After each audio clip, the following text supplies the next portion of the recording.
ലീഗുകാരെ അഭിമാനിച്ചേക്കുക. വാനോളം Indian union മുസ്ലിം ലീഗിന്റെ ഹരിത പതാക ഉയർത്തി അഭിമാന ചിത്തരായേക്കുക. മനോഹരമായ ഇന്ത്യൻ യൂണിയൻ മുസ്ലിം ലീഗിന്റെ ചരിത്രത്തിലെ എക്കാലത്തെയും തിളക്കമാർന്ന ജാജ്വല്യമാനമായ ഒരു വിജയ ചരിത്രം നമ്മളിതാ തുന്നിച്ചേർത്ത് വെച്ചിരിക്കുന്നു. ഈ ചരിത്രത്തിന്റെ പിന്നിൽ ഒരു പടനായകനെ കുറിച്ച് നമുക്ക് പറയാതെ പോയാൽ അത് നീതികേടാണ്. മനോഹരമായ പടയൊരുക്കത്തിൽ തേരുതെളിച്ച ഒരു നായകനുണ്ട്, ഒരു തേരാളിയുണ്ട്. സംഘടനക്കകത്ത് ഒരു ആഭ്യന്തര പ്രശ്നമോ ഒരു തർക്കമോ ഇല്ലാതെ ഒരു മെയ്യായി ഒരു മനസ്സായി മുസ്ലിം ലീഗ് എന്ന സംഘചേതനയെ മുന്നോട്ട് നയിച്ച ഒരു നായകനുണ്ട്.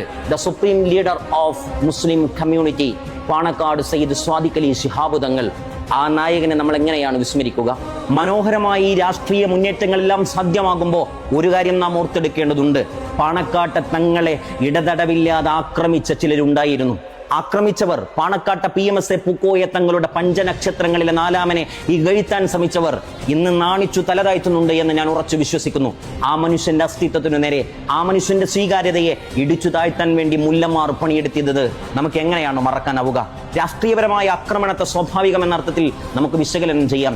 പക്ഷെ അതേസമയം തന്റെ ആനുകൂല്യത്തിൽ തന്റെ തണലിൽ നിന്നുകൊണ്ട് പാണക്കാട്ട തങ്ങൾക്കു നേരെ ഒരു വിശ്വസർപ്പം കണക്കെ ഇല്ലാ കഥകൾ നെയ്തുകൂട്ടി സോഷ്യൽ മീഡിയകളിൽ ആക്രമിച്ചപ്പോ പാണക്കാട്ട തങ്ങളുടെ രാഷ്ട്രീയ പാർട്ടിയെ പാഠം പഠിപ്പിക്കാൻ ഇറങ്ങിത്തിരിച്ചവരൊക്കെ നാണിച്ചു തലതാഴ്ത്തുന്നു.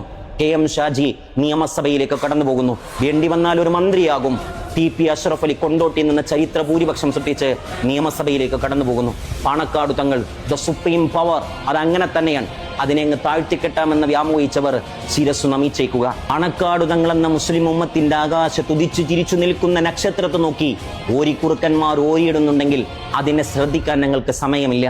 മനോഹരമായ ദൗത്യം നൽകി സമുദായത്തിന്റെ സമുദ്ധാരണത്തെയും ഉദ്വാനത്തെയും ലക്ഷ്യം വെച്ച് പാണക്കാട് തങ്ങൾ ആ സൗമ്യമായ പുഞ്ചിരിയോടെ ഇനിയും ഈ ജനപദങ്ങൾക്ക് നേതൃത്വം നൽകുക തന്നെ ചെയ്യും. അത് താഴ്ത്തിക്കെട്ടാൻ ഏത് കൊമ്പന്മാർ മനക്കോട്ട കെട്ടിയാലും സാധ്യമല്ല എന്ന് ഈ തെരഞ്ഞെടുപ്പിന്റെ പശ്ചാത്തലത്തിൽ സ്ഥൈര്യമായ ബോധത്തോടെ പറഞ്ഞു വെക്കുകയാണ്.